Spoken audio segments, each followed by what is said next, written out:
Welcome to our channel, and welcome back to Modeling Screw Threads course. This is where we left our previous model. So we drawn the bolt and we modeled the thread wrapped around it. And maybe I want to change the pitch from 9 to 10. And in this short video, we are going to add some finishing touches just to finish off this model. And then in the next video, we'll be modeling up the nut, which screws onto this bolt. The first thing that you might notice is that this end of the thread is very sharp, and it doesn't have a smooth transition into the shaft like a real thread would do. Ideally, this end part of the thread should blend into the shaft, and that will just help when you're screwing this into another threaded part, such as a nut. As with a lot of things in Solidworks, there are many ways that we could smooth this off, and for now we're just gonna look at quite a simplified way. And then in a few videos time, we'll have a quick look at a more advanced method of doing this.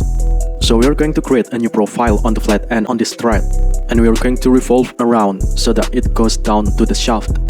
To do this, first we need to start a sketch. So select this flat face, and from the buttons that pop up, just start a new sketch. So now we should be sketching on this blue face, and we want to create a shape which follows the outside of this face. So we could just draw this using the line tool, but instead it's easier to use the Convert Entities tool. So with this blue face selected, just press Convert Entities. And that should change these 4 outer lines into sketch entities within our sketch. Then we can close the tool and exit the sketch. We are now going to revolve this new shape around.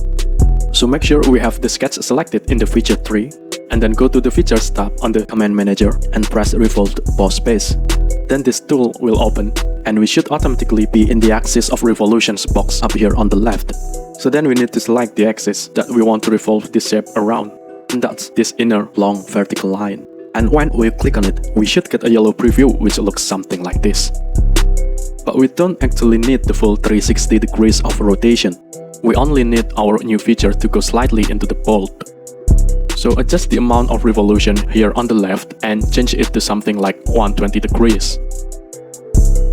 So now we see our profile will revolve around just 1/3 of a full circle, and it will only just go into the bolt shaft itself. And if that looks good, press OK. And now we can see that's a little bit more of a smooth transition from the end of the thread into the bolt shaft. Then we can just do a slow double click on that feature and rename it as something like thread end.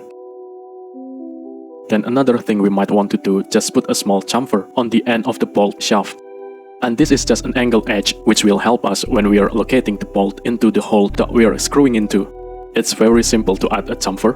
All you do is go to the features tab on the command manager, go over to fillet and click the little arrow underneath it, and then from the menu that pops up, press chamfer. Then just change the size to maybe 2 mm. Keep it at 45 degrees, and then just click on the circular edge on the top of the bolt shaft. Then press OK, and this new chamfer feature will be added. Then the final thing that we'll do is just add some fillets to round off these square edges of the thread profile itself. In one of the future videos, we'll look at actually making the fillets built into the thread profile, so we don't have to do this. But if you're just doing a quick thread like this, it's probably easiest to do it this way around. So to add these fillets, just select the fillet tool on the features tab, and then set the size as 0.5 mm, 0.5 mm. And firstly, we'll just add 2 sets of fillets to this top section. Firstly, we'll choose these 2 curved lines on the thread end section that we just modeled. Then choose the 2 top lines of the helix itself. Then our preview should appear, and it should look something like this.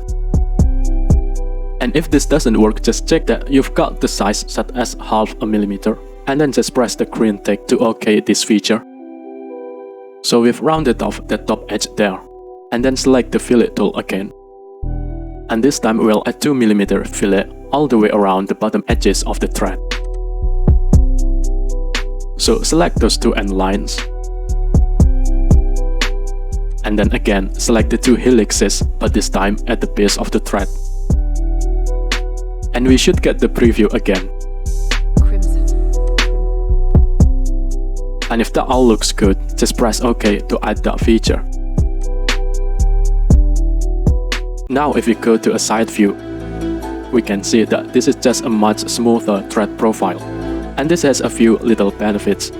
It will probably print a little bit better than a very sharp edge, and it also reduces stress concentrations if we have a rounded edge rather than a very sharp edge. And our parts will probably fit together a bit more easily if all of the edges are rounded rather than sharp. And then finally, it's just a little bit easier on the eye and the hands if we remove these sharp edges. So there we have our basic bolt finished. And all we did in this video is do a simple revolve to round off this end point of the thread. And then we added a chamfer to the top of the bolt just to help it fit into the hole more easily. And then finally we just rounded off the thread profile using fillets. In the next video we'll be making the nut or the female threaded part which screws onto this bolt. So thank you for watching, please subscribe if you like, I hope it can be a little helpful and useful.